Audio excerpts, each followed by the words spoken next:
My parents were great parents. My dad was a diesel mechanic and my mom was worked in nursing. I had a really, really good life.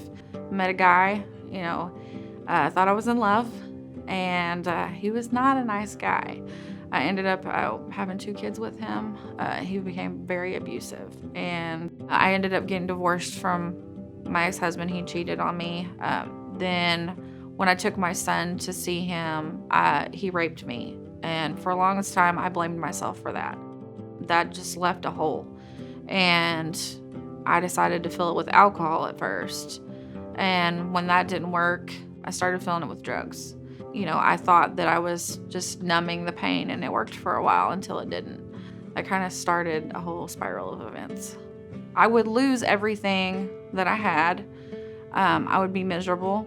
And then I would decide I didn't want to do that anymore. So I would just completely disappear from the friends I had.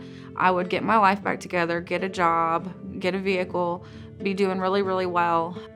And then I'd get complacent and I'd get lonely. And I would reach out to those people again, and then I would fall right back into that pattern. And it repeated over and over and over again. And I didn't realize it was a pattern until after. But I couldn't get out of it. Even when I went to jail, even when I was arrested, I still didn't realize that I had a problem. I wanted to blame it on somebody else. It was somebody else's fault that we got caught because I had never been caught before. At the time, they took custody of our son from us. And that's where they ended up sending me to Centerstone in the first place. I didn't want to be there at first, but I met a lot of people. Everyone I was in there with was really, really nice, and it made it really easy to open up. I learned a lot about mindfulness. I hated myself for years. And that's one of the things at Centerstone Recovery Center that I learned to do was love myself. And that is the thing that saved my life the most. And I kind of woke up and was like, what am I doing? Why am I doing this to my kid?